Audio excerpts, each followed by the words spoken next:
السلام علیکم معزز سامعین، اسلامک ویڈیو دیکھنے سننے کے لیے ہمارے چینل کو سبسکرائب کریں۔ اگر ویڈیو اچھی لگے تو ویڈیو کو لائک شیئر ضرور کریں۔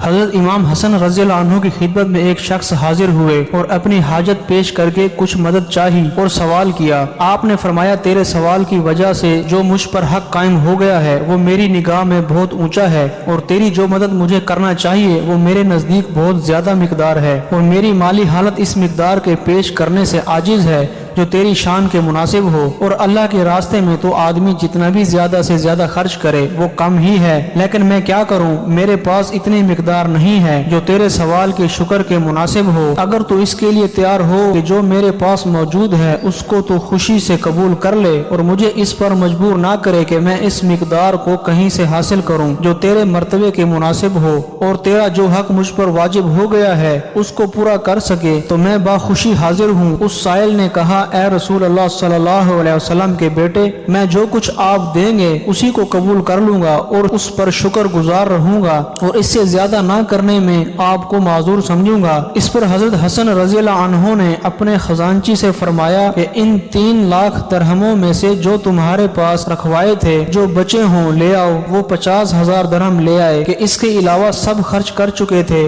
حضرت حسن رضی اللہ عنہ نے فرمایا کہ 500 دینار اشرفیاں بھی تو کہیں تھی۔ وہ خزانچی نے عرض کیا، وہ بھی موجود ہیں؟ آپ نے فرمایا، وہ بھی لے آؤ۔ جب یہ سب کچھ آ گیا تو اس سائل نے کہا کہ کوئی مزدور لے آؤ جو ان کو تمہارے گھر تک پہنچا دے۔ وہ مزدور لے کر آئے۔ حضرت حسن رضی اللہ عنہ نے وہ سب کچھ ان کے حوالے کر دیا اور اپنے بدن مبارک سے چادر اتار کر مرحمت فرمائی کہ ان مزدوروں کی مزدوری بھی تمہارے گھر تک پہنچانے کی میری ہی ذمہ ہے، لہٰذا یہ چادر فروخت کر کے ان کی مزدوری میں دے دینا۔ حضرت حسن رضی اللہ عنہ کے غلاموں نے عرض کیا کہ ہمارے پاس تو اب کھانے کے لیے 1 درہم بھی باقی نہیں رہا، آپ نے سب کا سب ہی دے دیا۔ حضرت حسن رضی اللہ عنہ نے فرمایا کہ مجھے اللہ تعالی شانہ کی ذات سے اس کی کبھی امید ہے کہ وہ اپنے فضل سے مجھے اس کا بہت ثواب دے گا۔ سب کچھ دے دینے کے بعد جبکہ اپنے پاس کچھ بھی نہ رہا اور مقدار بھی اتنی زیادہ تھی کہ پھر اس کا قلق اور اس کی مزاحمت تھی کہ سائل کا حق ادا نہ ہو سکا۔